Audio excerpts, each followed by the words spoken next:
Hello, Jorgen. Hello. Hi. Hi. Jorgen Moltubak, do I pronounce it right? That's a great pronunciation. Yeah. Where are you based originally? I live in Oslo, Norway, so I'm Norwegian. Okay, great. Yeah. Okay, but now you're in Stony Brook with all these people from Applied Improv Network. And you Yes. told me you wanted to debrief on a session you attended which impacted you in a way. So, what is the session? Well, yesterday I went to this workshop with, I have a folder here, Yes. if I can say it correctly. It's called Improv for Lawyers. Um, with this woman training lawyers in empathy. So she had exercises doing that. And why did you choose that workshop? I think empathy is a very important and exciting subject.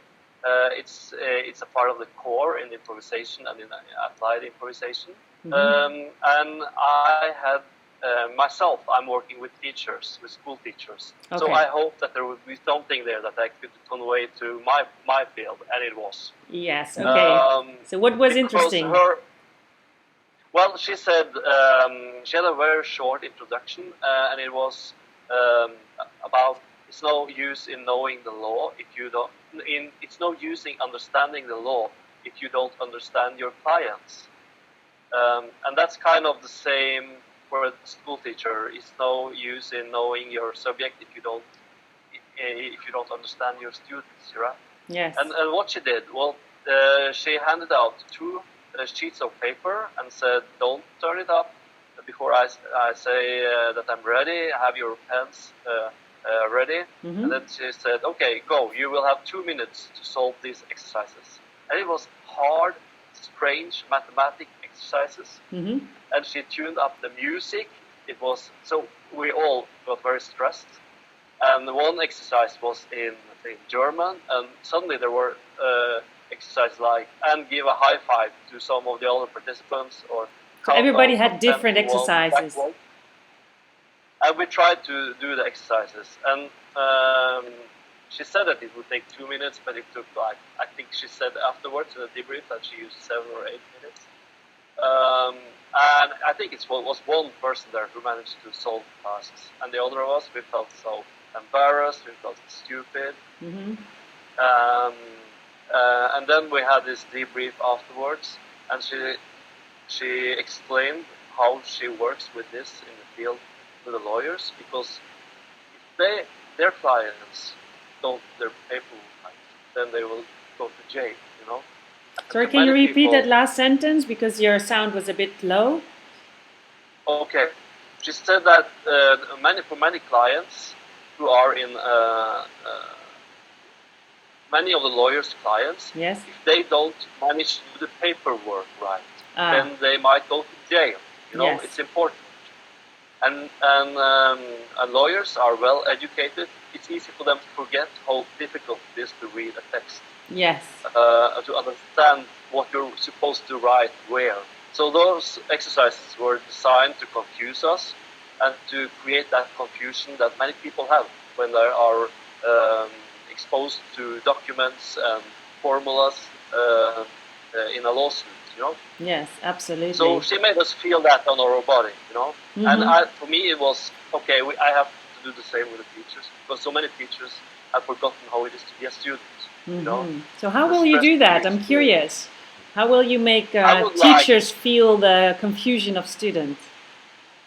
Well, I would like to bring them in the same situation as we were brought yesterday. Mm-hmm. With some, I will be inspired by her exercises, but I will do them slightly different because she had designed the exercises so each point was illustrating one typical problem. Like one exercise was to solve this, you have to use one of the teacher's pencils, and on the table it was like 4 pencils, so it was a queue there. You couldn't do it. Mm-hmm. And in the debrief, he said, okay, this is a situation for a lot of people. They don't have the resources needed to do what they're supposed to do. Mm-hmm. They don't have money to a taxi to get to the court, Mm-hmm. And another exercise, she had mixed up the X and the Y in the, Yes. X should be here and the Y here, without writing it. So people were struggling, and then suddenly they got this model upside down. And she said, okay, this is how the world is for people with dyslexia. But if you're dyslexic, this is how it is to solve this problem. So each little exercise connected to a specific issue or problem people were facing, and to help actually the lawyers to have empathy for those specific types of clients. Yes. Very nice. Okay. Yeah. Is there, you said I'm gonna definitely try and bring the teachers in similar circumstances, but I'm gonna kind of make up my own exercises for them. What do you see is a problem regarding empathy for students that teachers don't get, what you wish to design something for?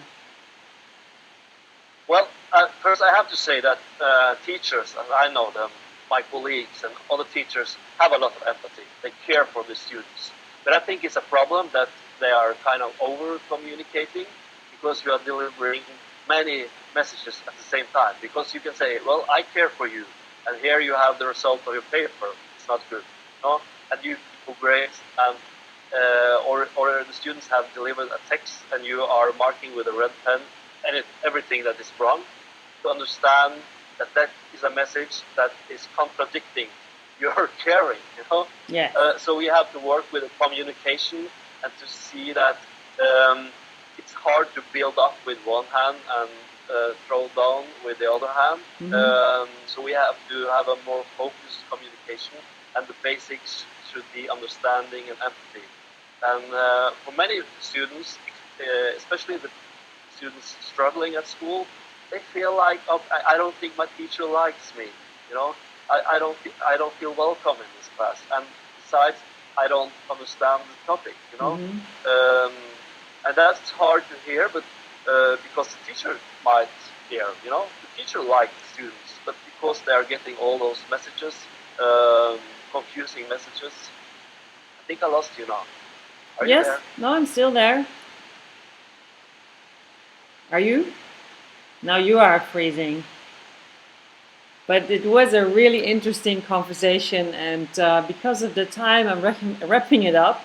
But are you? Oh, yeah, now I see you again. Are you there? Yes.